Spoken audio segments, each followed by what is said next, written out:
I want to read to you these hysterical headlines. If you want to see hysterical headlines, you go to Mediaite.com. They're filled with left-wing hysterical headlines. This is Dan Abrams' site. Former prosecutor Don Jr. and others should be having a nervous night tonight. Let's see. Rachel Maddow. Today's a very ominous moment for the White House. Let's see. More. Katie Tur. Michael Cohen could be the most terrifying, destructive person for Trump. Now, they know nothing, but they keep putting this stuff out. Leon Panetta. Cohen's plea tells us Trump was focused on making money over becoming POTUS. Donald Trump Jr. may have nowhere to run to, except his dad, and Michael Cohen's guilty plea. CNN's Gloria Borger. Cohen's gone from willing to take a bullet for Trump to pointing the gun at him. Now, ladies and gentlemen, what does any of this mean? Here's some more headlines. The Associated Press. Michael Cohen pleads guilty to lying to Congress. New York Post. Michael Cohen pleads guilty to lying during Russia probe. ABC News. Michael Cohen pleads guilty to lying to Congress in new deal with Mueller and Trump Russia probe. Law and Crime, another Dan Abrams outfit. Experts agree Robert Mueller just played Trump like a fiddle. Who are these experts? The Hill. Mueller looking into late-night calls between Trump and Stone. Report. ABC News. Mueller asked Trump about 2016 RNC platform change regarding Ukraine. And it goes on. All these things are being dumped out now. Now, let me talk to you as a real expert. People keep saying, what are the legal implications? For Trump, there are none. Zero. There's no legal implication. There's no legal jeopardy. Period. Moreover, in all this so-called reporting and analysis by these phony experts, where did President Trump collude, coordinate, or conspire with the Russians during the election to fix the result of the election? Where is this evidence? And since there's not a scintilla of evidence, this should underscore the point that this entire investigation is bogus. It was triggered by a coward, Rod Rosenstein, pressured by the Democrats, including Schumer, to appoint a special counsel to criminalize what was a counterintelligence investigation. And now, as we've been talking about a long time, and all of a sudden people go, hey, they're criminalizing politics. Wow. I think we've been saying that for 2 years now. Yes, they're criminalizing politics, but only some of politics, Republican politics. And to see these clown Republicans in Congress run to the defense of Mueller, wanting to protect Mueller despite the violation of the separation clause, separation of powers clause. And moreover, they see that Mueller has completely ignored what's taken place on the Democrat side. All of us don't know what this is. Cohen can plead guilty to whatever he wants. What's happening here is you have a Soviet-style investigation and oddly enough, a Soviet-style prosecution, where people who never committed crimes all of a sudden are guilty of crimes as a result of a bogus investigation, Mr. Producer. Michael Cohen was a private lawyer to Trump. He wasn't even a serious lawyer. He will be disbarred. He's lied about his taxes. He lied about his loans. He lied about his taxi decals. He lied in his testimony. What's Mueller going to do? Hold him up as a font of wisdom and accuracy? He's trying to take down little players, bit players, non-players, to pile up a report about, wow, look at this. All these people, we have a conspiracy of silence here. All these people who surrounded Trump. It's all bogus. Absolutely bogus. And they keep treating Mueller like he's this wonderful prosecutor, this serious prosecutor. First of all, the guy appears to be delegating most of this to his number two guy, the hatchet man, Andrew Weissman. Andrew Weissman. Now, there is supposed to be some kind of balance and check, ladies and gentlemen, even with prosecutors. Maybe the media, not in this case.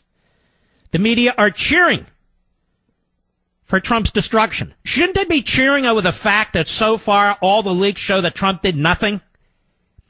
Shouldn't they be celebrating that in our republic, the president that we chose is guilty of nothing?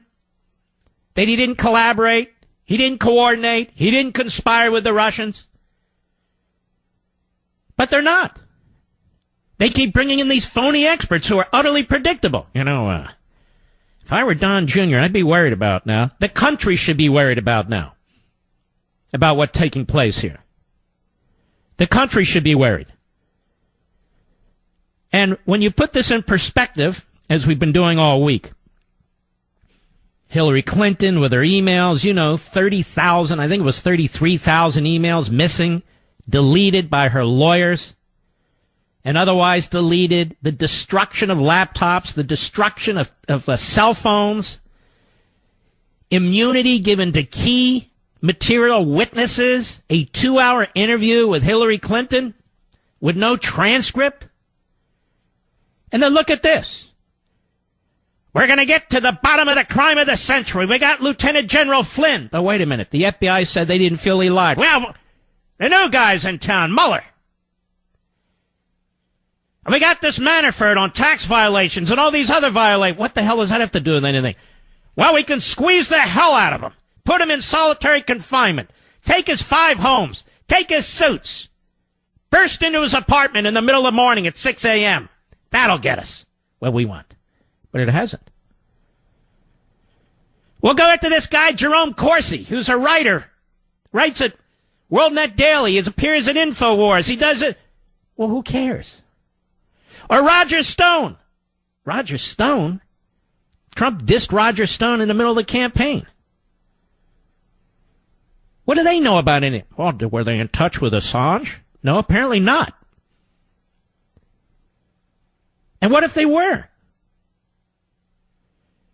What if they were in touch with Assange, like the media had been in touch with Assange, like the media reported stories from material that Assange had? What if they were? That's not a crime either. So what exactly is the substantive underlying crime here? There never has been one. There isn't one today. So we get these phony analysts who've been wrong day after day, week after week, month after month for almost 2 years. They're wrong.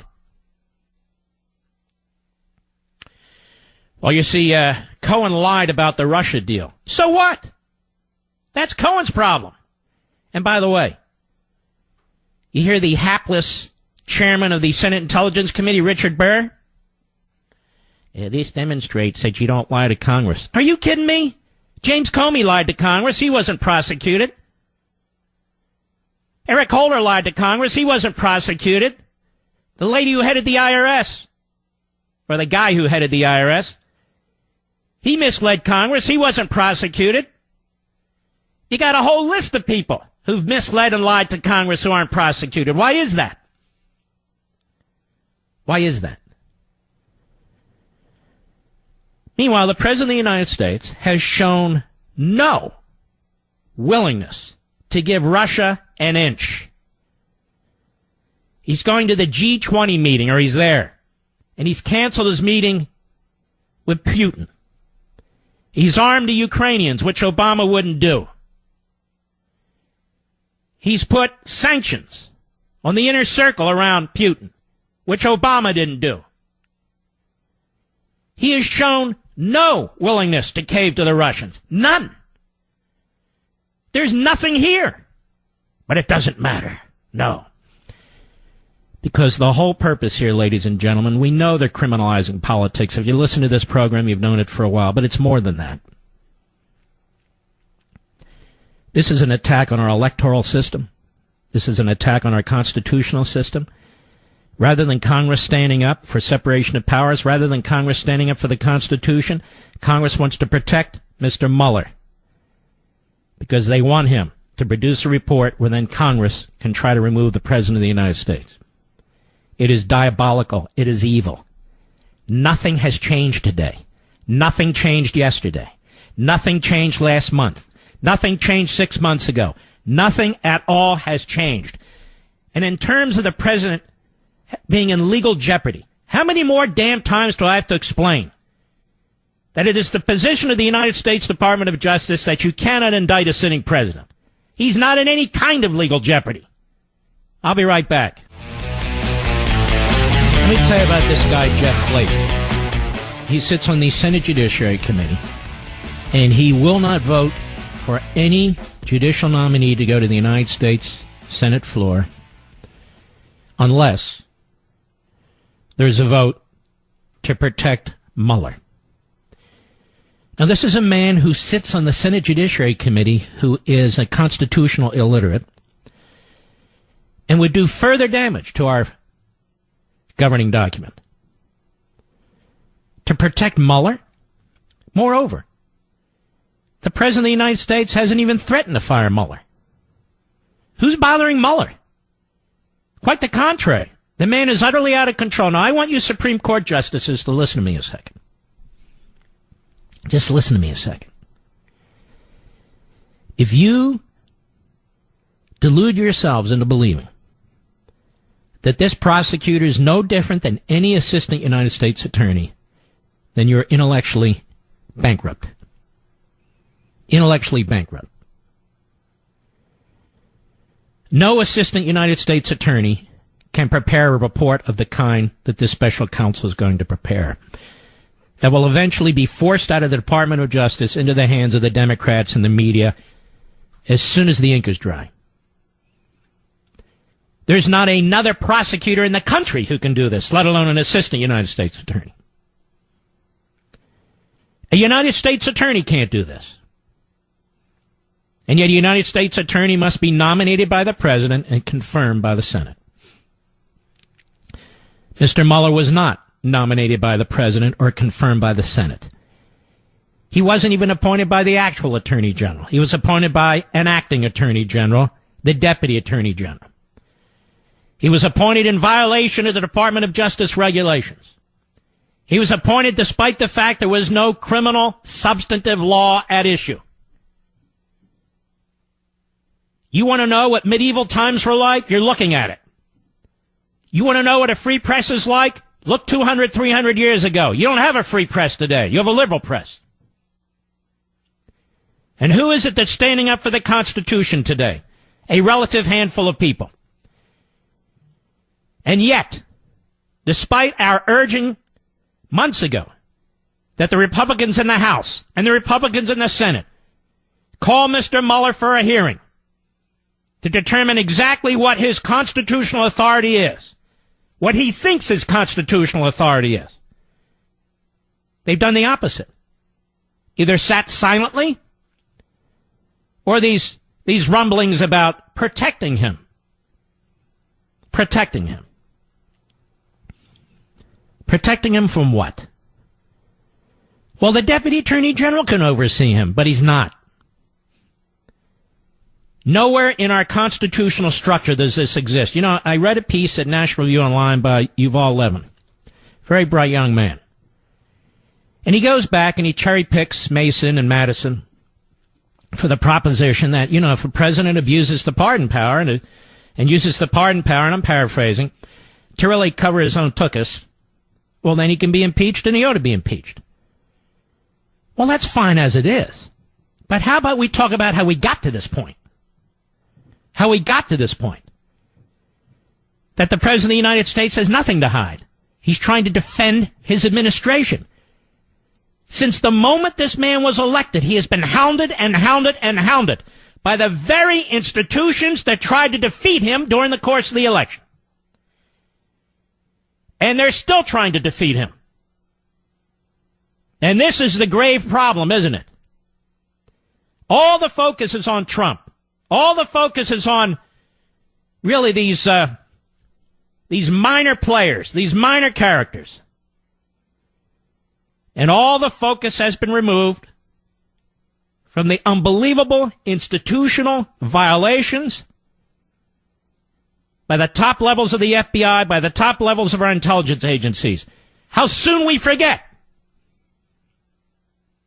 that senior FBI officials sent informants, a.k.a. spies, into the Trump campaign. How soon we forget.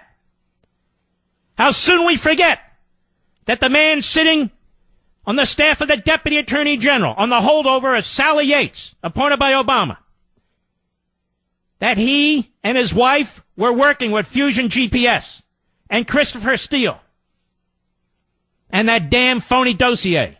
How soon we forget the federal judges who still haven't been held to account, who signed off on that FISA warrant and 3 extensions.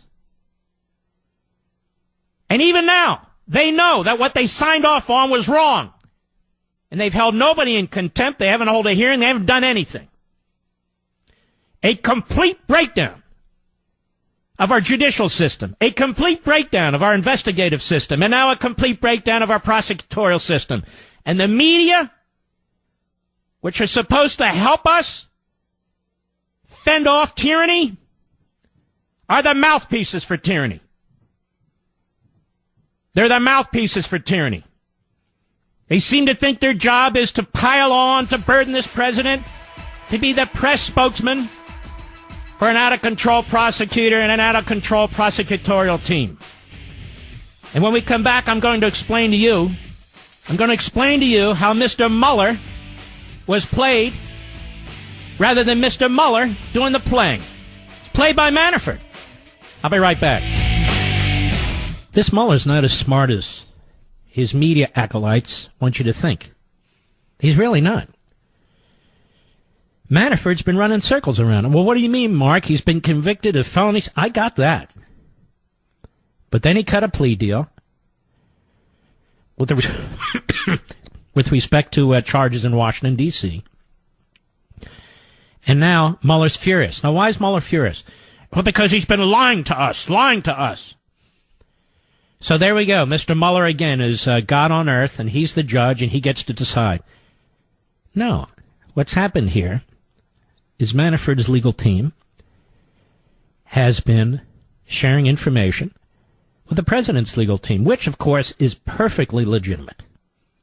We talked about the joint defense agreement before. You can have an informal agreement, a formal agreement, doesn't much matter.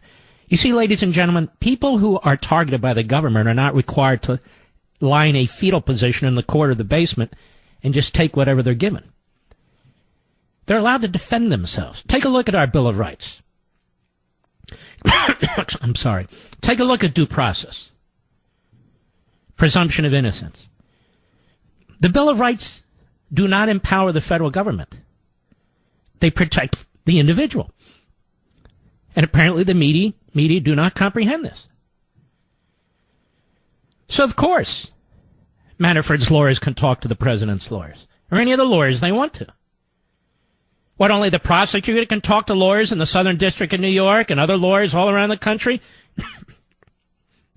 Defense counsel can't do that? Of course they can. Well, Mark, is he making a play for a pardon? I hope so. Well, then that's obstruction. We get this clown, Mark Warner, who can barely complete sentences. And so pathetic as a Democrat citizenry in Virginia. They elect him governor, they elect him senator. Can't do better than this miscreant. And, well, that would be obstruction. Of course it's not obstruction. Why is it everything the president does or may do or can do under the Constitution obstruction? He can fire Mueller. That's obstruction. He can pardon Manafort. That's obstruction. He can appoint Whitaker as the acting attorney general. That's obstruction. No, it's not. None of it's obstruction. But the mushheads with law degrees, the former federal prosecutors, the former whatever, judges, all on TV, bloviating, burping up their stupidity, and so that people get confused. And, of course, no better place to get an objective opinion than to go to Richard Blumenthal of Connecticut or Mark Warner of Virginia or Adam Schiff of Never Neverland. No better place to go than with these left-wing kook Democrats who, if they had their way, as I've said before, they'd hang Trump by his foot on a telephone pole. these people don't believe in the Constitution or the rule of law. They give more deference to illegal aliens trying to get into this country than they do to a duly elected president of the United States. They make more noise about terrorists in Guantanamo Bay and their due process rights, of which they have none, by the way, than the president of the United States, or his kids, or his wife. What you're seeing before you is sort of a medieval prosecution, a medieval mindset, a medieval so-called media. And it is hilarious when CNN and MSNBC and all the others talk about Fox as state media. No, the media are state media. There may be people on Fox who support Trump, and they say they support Trump. And, of course, there's people on Fox who don't. But state media means they support these institutions. I don't mean the constitutional institutions. I mean these bastardized institutions. The media are cheering for Mueller. They want the president destroyed. Any leak, any little piece of information involving anybody. Incredible. Let's take some calls. May I? I think I may. Darwin, Montrose, Colorado, on the Mark Levin app. Go right ahead, please. Thanks, Mark. I just wanted to say I think people are overlooking something. I think that Trump is actually hated so much from both sides because he's not a politician. And this is letting the American people know that we don't need politicians to run our country. Well, that's a good point. Go ahead, sir. You know, that would actually make both sides want to get rid of him as fast as possible. All right. Well, that's quite clear, I think. Look, the Karl Rove, let's put it to you this way, Darwin. You've got Barack Obama at the James A. Baker Center at Rice University in Houston. This is Bush world. And he gives a standing ovation with his race-baiting comments, his perversion of American history. They give him a standing ovation. He lies about his role in the production of energy. He lies about his role in economic growth. He's a no-growther. He was anti-fossil fuels. Most of the energy production that took place had to be on private and state land. They couldn't do the production on federal land. Trump opened that up early on in his administration. It's all out there. They're all facts. So this serial liar, Obama, is treated like the second coming. But everything that comes out of Trump's mouth, oh, that's a lie. Like what? He said it was an invasion. He was right. And I can go on down the list. And it's also important to do a list of the media lies. But there is no doubt whatsoever, that the media are cheering for this president to be taken down, and even more, are participating in it. That's why every stupid little move by this prosecutor, Michael Cohen, pled guilty to lying to Congress. That's his problem. Well, this is a direct line to Trump. No, it's not. Well, Trump Tower, look what happened at Trump Tower. Nothing happened at Trump Tower. We don't know any more today than we knew 2 years ago. All right, thank you for your call, sir. Let's go to Bob, Harrisonburg, Virginia. You're listening on the great WMAL all the way out there, huh? Yes, sir, absolutely, always. Yes, go right ahead, my friend. Absolutely. So I'm just wondering, you say quite correctly often that the Mueller special counsel is unconstitutional. But I just want to know what the difference is between this current special counsel and the Ken Starr special counsel, and what, if any, special counsels are constitutional. Well, you raise an excellent point, so don't hang up. And it's this. The Ken Starr appointment was under the independent counsel statute, as it was called. Actually passed by both houses of Congress, signed into law by the president. At the time, I think it was Jimmy Carter. Went all the way to the Supreme Court in a case involving Ted Olson. And the Supreme Court ruled that this particular statute was constitutional, and it gave three basic elements as to why it was constitutional. And the one dissent was Antonin Scalia, who said, there is no place for this. in our constitutional structure. There's no place for an independent counsel who's independent of the other branches of government. Now, this special counsel, there is no independent counsel law anymore, was appointed by Department of Justice regulation, not on any statutory basis. And he was appointed in violation of the Department of Justice regulation because there was no criminal basis for his appointment. Rod Rosenstein turned a counterintelligence investigation, which is not a criminal investigation, into a criminal investigation. So Mueller has been trying ever since to claw his way into various criminal charges for various people. But he doesn't even come close to the President of the United States because there was no basis to begin with. Moreover, as I've explained many times, the Appointments Clause of the Constitution. If you have a man this powerful, a position this powerful, unlike any other prosecutor in the United States, bar none, who has this kind of power, this kind of authority, I don't care if he reports to the Deputy Attorney General or not. All assistant United States attorneys all United States attorneys report to the Deputy Attorney General, and they all have to be nominated for their confirmation to the Senate, because that's what the framers of the Constitution wanted. Divided power, not centralized power. And that wasn't done in this case. And every act that Mueller takes, and even those clapping seals in the media and clapping seals in the Democrat caucus and clapping seals among the Flake caucus, even by their own statements about how important he is, how we must protect him because this, that, and the other, they underscore the point that he's different. Have I helped you, sir? Yes, you sure have, and they got to tune into Mark Levin. You're fighting the good fight. Thank you, sir. Let us go to Mike, Paris, Texas, Sirius Satellite. Go. Hey, Mark, I was just wondering, how in the world can they find, if they got the FISA warrant under false pretenses, how can they continue an investigation under a false warrant? Well, this investigation per se is not under that warrant exclusively. So that's how they can do it. But look, here's the bottom line, Mike. If you don't have somebody in charge who's going to fire this guy's ass, then he's going to go on and on and on. And he's going to become more brazen, and he has become more brazen. And they're leaking like hell all week.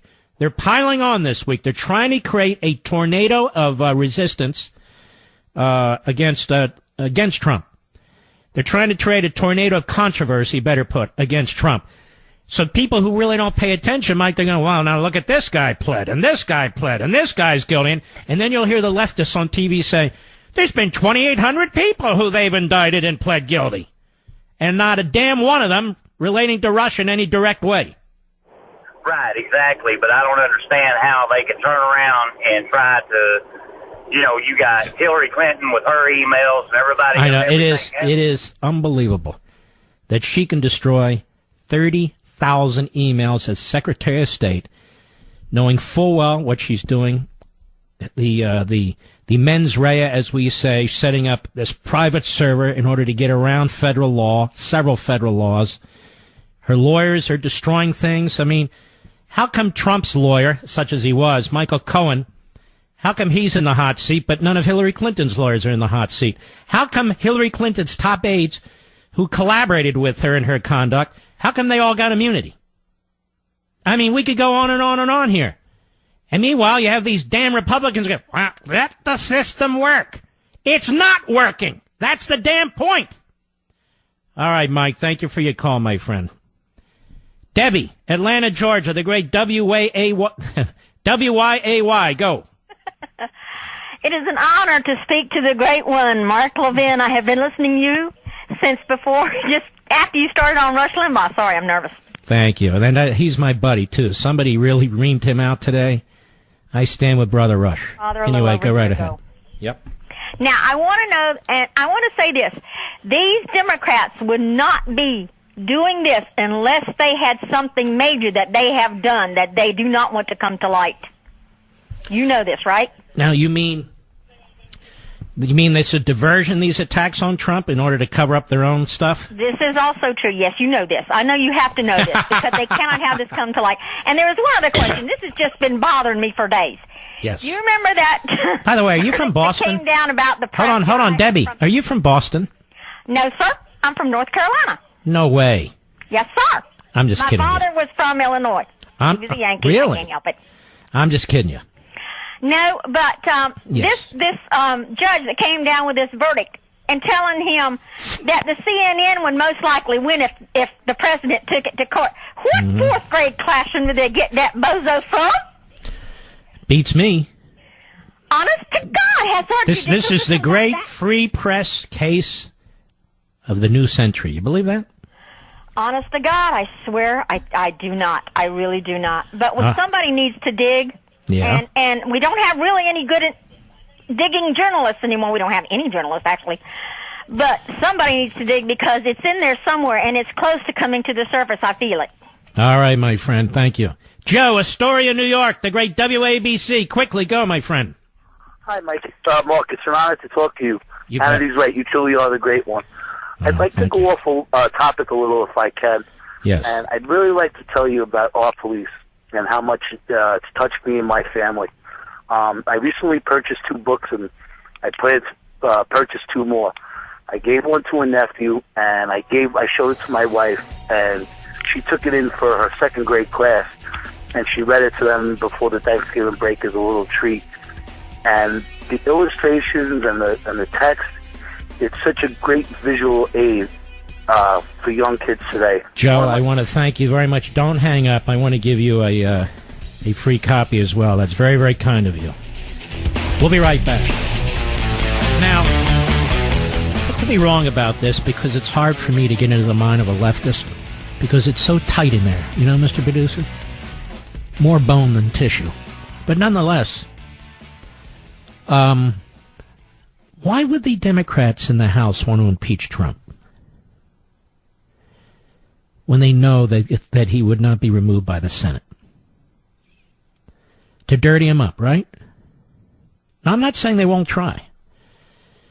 But if the more Machiavellian among them are able to control the mob, that is the Democrat majority soon in the House, they're going to say no. Just hang that threat over his head and just keep beating the guy up so we can defeat him for re-election. Doesn't that make more sense to you, Mr. Producer? I think it does. Because they know, I think, that there's a sleeping giant out there. And while their side is all revved up through race baiting, income baiting, sex baiting, whatever baiting,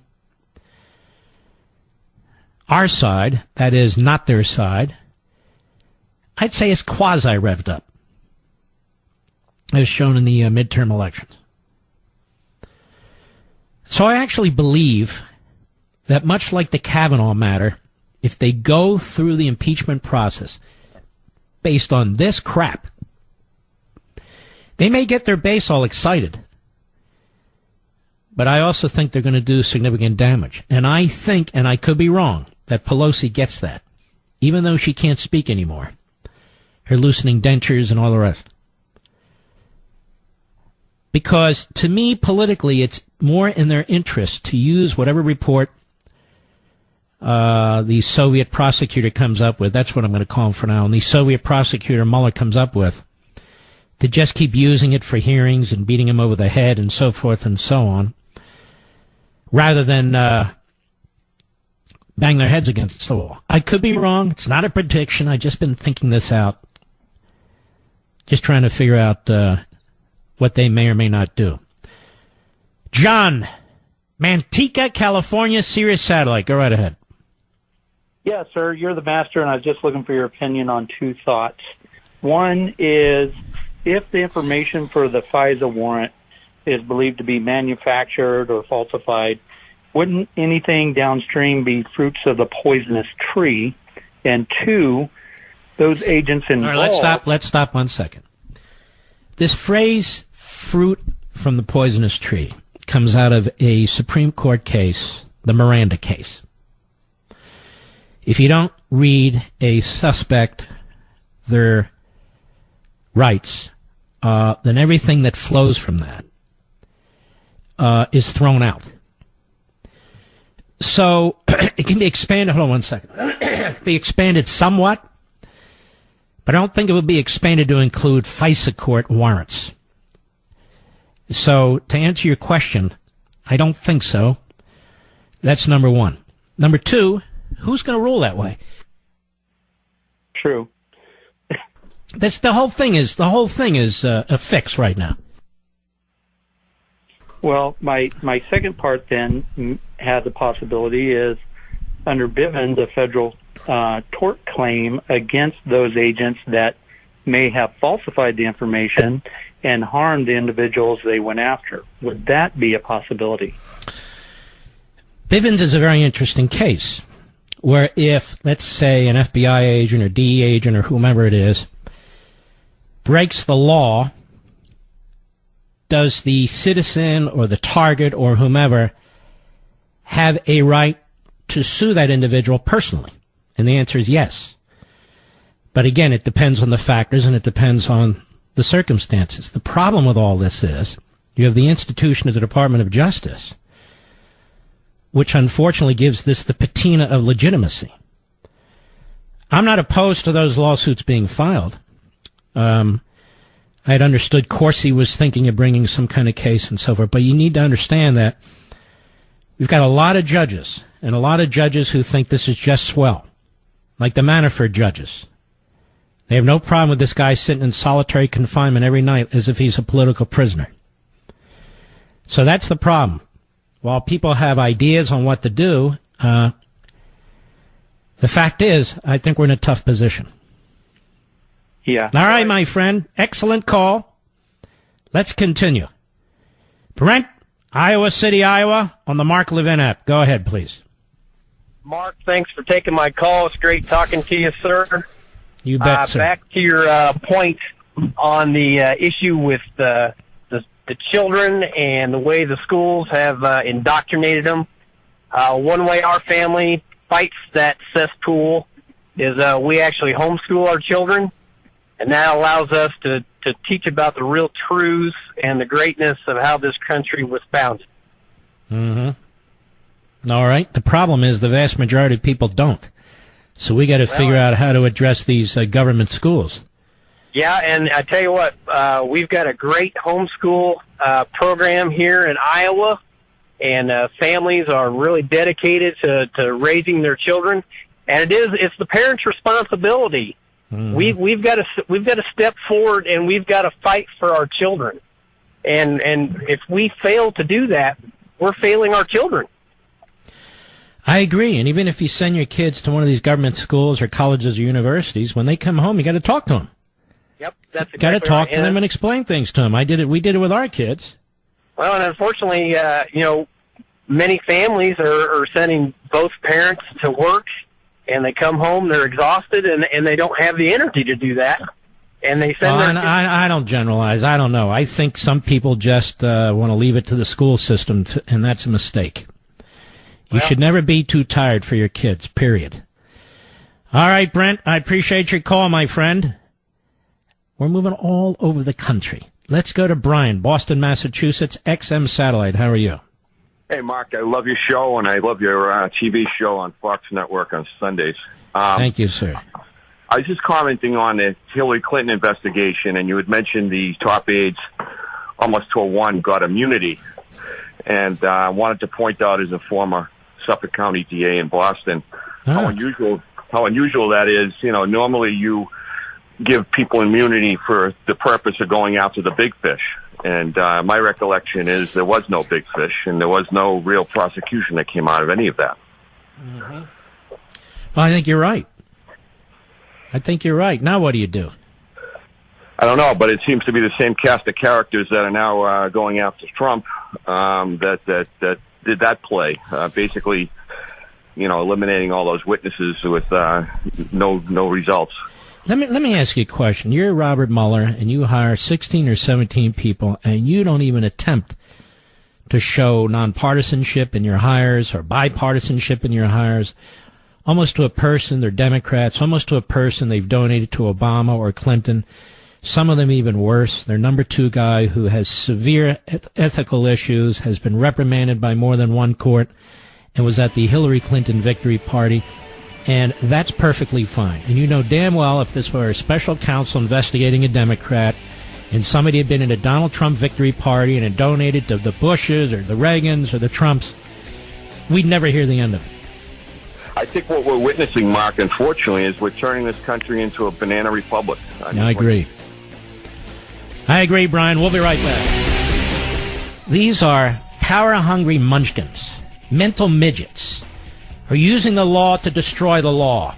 Are they using the law to commit crimes against humanity, as far as I'm concerned, destroying individuals, destroying their families with these preposterous, idiotic indictments? They can go shove it. I'll be right back.